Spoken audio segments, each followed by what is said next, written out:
নমস্কার বন্ধুরা, আমার কিচেনে সবাইকে স্বাগত। আমি আজকে চিংড়ি মাছ দিয়ে কচুর পাতার একটা রেসিপি বানাবো। তাই চিংড়ি মাছগুলো বেছে ধুয়ে পরিষ্কার করে নেব। আর মশলা, কাঁচা লঙ্কা, রসুন, আদা আর জিরে বেটে নেব।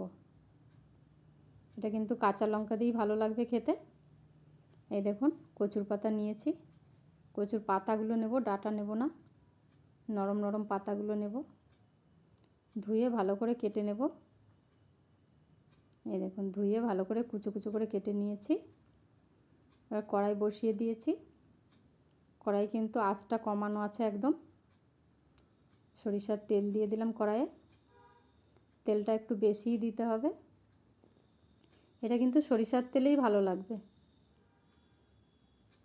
তেলটা গরম করব না আমি।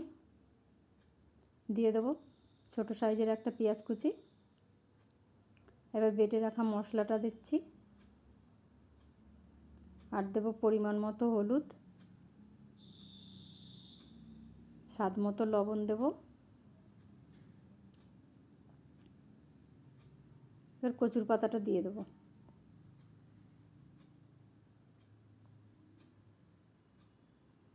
এবার একটু জালটা বাড়িয়ে দেব। কিন্তু আমি কাঠের জালেই রান্না করি। কাঠের জালের স্বাদটাই আলাদা হয় তরকারিতে।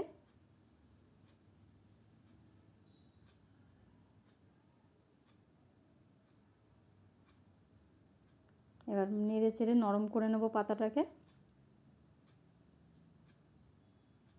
এই দেখুন, এই দেখুন, একদম নরম হয়ে গেছে।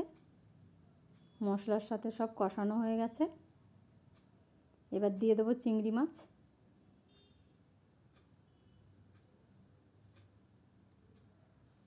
এবার চিংড়ি মাছ দিয়ে ভালো করে মিশিয়ে নেব।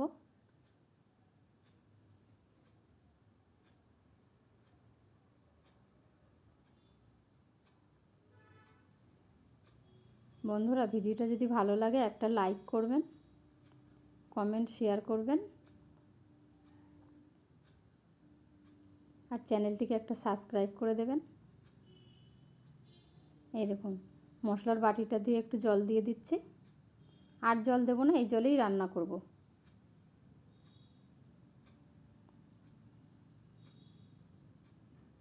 ভালো করে মিশিয়ে নিয়েছি।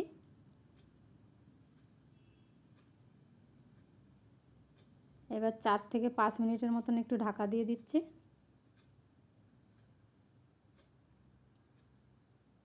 এবার ঢাকাটা খুলে নেব।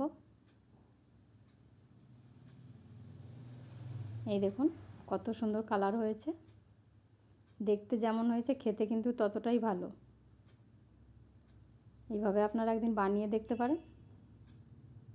কচুর পাতার চিংড়ি মাছ দিয়ে একটা পাতুরি। এই দেখুন, আর আমি বেটে রেখেছিলাম 2টো ছোটো এলাচ আর 1 টুকরো দারচিনি, 1টা লবঙ্গ, জল দিয়ে বেটে রেখেছি। বন্ধুরা, আমার একটা ফেসবুক পেজ আছে, আপনারা ফলো করবেন। আর ভিডিওটি ভালো লাগলে একটা লাইক করবেন। এই দেখুন, দিয়ে দিলাম গরম মশলাটা। রেডি হয়ে গেছে রেসিপিটা।